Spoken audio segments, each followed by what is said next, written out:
whatever you are watching has a vibrational countenance.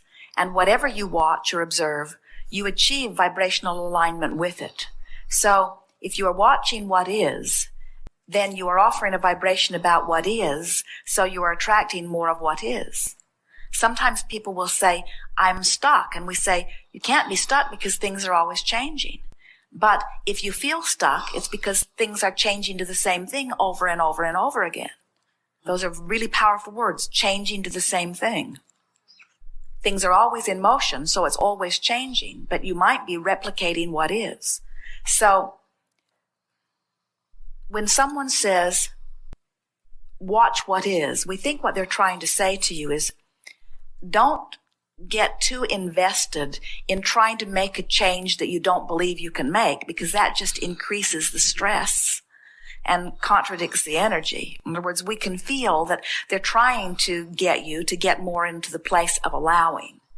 So we would bridge both of those philosophies by saying, reach for the new idea, but don't reach so far that it causes stress. In other words, sort of stay where you are and appreciate what is while you're reaching for a feeling that feels something better than what you are feeling currently. Keep your eye on the idea of relief, emotional relief, and you can go anywhere you want to go. Feel the logic of this. No matter where I am, if I'm reaching for a thought that gives me a little bit of relief and I find it, then I shift, then all factors are different for me. And if I still now continue to reach for a little bit of relief, then I release a little more resistance and I shift and all factors change. And then as I still reach for a little more relief, I release a little more resistance and I shift. And isn't it logical that under those conditions, no matter where I am, I can end up wherever I want to be? We've been talking about that here today. You've seen us badgering person after person, trying to get them to define where they feel. We said, do you feel ecstasy or imprisonment? Do you feel frustration or fear? In other words, we're trying to define where they are. And as you poke around at it with enough conversation, just like feeling around for a sore spot, you'll feel, oh, yeah, that's it. In fact, the audience says, yeah, that's how they feel. That's exactly how they feel. So figuring out where you are and then reaching for something that feels even just a little bit better. And then the important key, and the key that's missing for most people, is when you acknowledge where you are and you stop, we tease, we say you would not put a happy face sticker on your empty gas gauge on the vehicle of your car. You want to know what your indicator is. And in the same way, you want to know what you're feeling, because until you know what you're feeling, you can't make the incremental step. So what goes wrong with so many is they don't feel good and they know they don't feel good, but they keep trying to jump over here or use some drug. Our friend talked about alcohol or something that keeps them from not feeling where they are. But you continue to come back to feeling however you feel. There is an emotional set point that keeps showing up.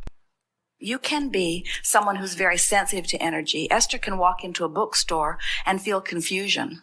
In other words, sometimes if she doesn't have something specific that she's looking for, all of the vibration of all of the books can kind of bring about a sort of feeling of chaos within her. And she will say, I will wait in the parking lot, or I will wait at Starbucks, or I will wait in the car. In other words, because she can sort of feel that. And so sometimes what happens when powerful teachers come forward, and you are certainly one of those, and you have this desire to be one who helps to uplift, when there is something that is going on in mass consciousness where there's a lot of disruption, sometimes you can pick up on those energy streams, but you don't find vibrational alignment with them if you don't somehow consciously find something that matches them that you are beating the drum of.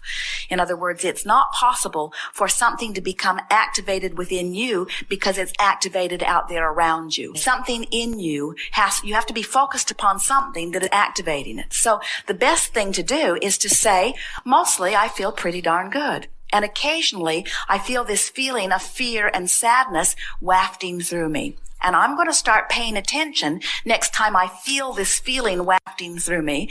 I'm going to try to figure out what kinds of thoughts I've been thinking about recently. And as you begin to make the correlation between the feeling of the thought, now you know what your starting point is. And we want everyone to hear this, because sometimes people talk about, well, what if I have subliminal thoughts, or what if I have unconscious thoughts that are affecting my point of attraction and affecting my mood, affecting my point of attraction? And we say the thing that makes that not possible is that if they are truly unconscious thoughts, then they are not active enough in your vibration to be affecting your point of attraction.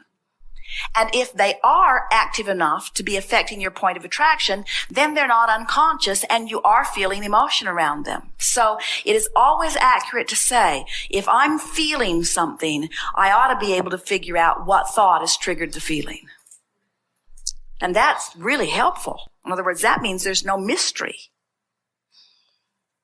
So then you just feel around until you figure out what it is. In other words, you say, does this bother me? No, not really. Does this bother me? No, not really. Does this bother me? Or you watch television go by and you see the things that bother you. Or you watch commercials go by, or you listen to your friends. In other words, you just start trying to note the correlation between what you're thinking and how you're feeling. Right now, you want to understand all of this. You want to be the best deliberate creator that anyone has ever known. You want to apply this stuff. You want to live happily ever after. You know that you ought to be able to. In other words, you've come to a gathering about deliberate creating, and you really wanted to come here and get it all figured out and leave knowing exactly what to do. And instead, you got here and we said, we can't tell you what to do. We said, it's an inside job. We said, you're going to have to figure it out one feeling at a time. We agreed with you. You're supposed to feel good. And if you don't, you got to do something about it. You want to be a deliberate creator, which means you want to think on purpose so that you can control the way you feel. And you say, well, that's okay. I can deliberately think thoughts and I can deliberately evoke feelings. But what about feelings being there that I haven't deliberately thought? What do I do about those? Well, when that happens, it is always because you're trying to make too big of jumps. In other words, you're trying to figure too much out at once. When, if you will, that's why we're talking to all of you in the way that we are today about making it an emotional journey rather than an action journey or a physical journey. So you might leave this gathering saying, I'm not exactly sure what's bothering me. I am and I'm not. But rather than figuring out what's bothering me so that I can feel better, I've decided to just try to feel better. And as you try to feel better, what's bothering you will show itself to you. In other words, it's an interesting thing. People worry about contrast, but we say contrast serves you in so many ways, because whenever you know what you don't want, you know more clearly what you do want, and other way around. Whenever you know what you do want, you know more clearly what you don't want. And so as long as you trust that nothing is going to carry you away, that you've got control of which way you're going, then you can sort of relax and not be afraid of your feelings. Stop and ask yourself, at any time you can stop and say, should I continue to make this something that I'm just trying to resolve in my mind by avoiding it, by not thinking about it, or by fantasizing it turning out the way I want? At any time, I can switch this from an emotional journey to an action journey. Let's see, is today the day? Today I think I will write the check, or today I think I will sign the agreement that says that I will accept this as my responsibility. How does that feel? In other words, you get to stop and ask yourself that question anywhere along the way. But what we're suggesting is the longer that you can put off any action when either course of action feels uncomfortable, and the longer you can say, you know, as I think about this, I don't feel good, and there are a million other things I could think about. Let me think about this and let me think about this. Then what happens is you shore up your vibration. You hold yourself more. Our friend asked it earlier. She said, these were not her exact words, but this was the sentiment that she was asking. Abraham, she said, are you telling me that I could use the power of my ability to focus and just find good feeling things to think about, and everything that I have ever wanted would then come into place for me? And we say, absolutely, that is our absolute promise to you. because through the ordeal, you've let the universe know what you think is fair and what you want. And the universe has heard you and is in absolute agreement with you and has organized circumstances and events in order to give you an outcome that will be pleasing to you. And every moment you worry, you just hold that outcome off. Every moment you justify how right you are and how wrong they are, you hold that outcome off. Every minute that you fret or worry, you just hold yourself out of vibrational alignment with what the universe already is holding in escrow for you, you see. So when you say, oh, I get it, it is an emotional journey, then you say, what things can I think about that feel good? And when that comes up, and it does, now this is the thing that is new. This is the thing that we really want you to hear. When you're trying all of these tactics to distract yourself so that you can really find your place of joy, but there's something still bubbling in the background, it's really worth just facing the bugger and approaching it with the intention of wrestling it to the ground and coming out of it feeling a little better than you did before.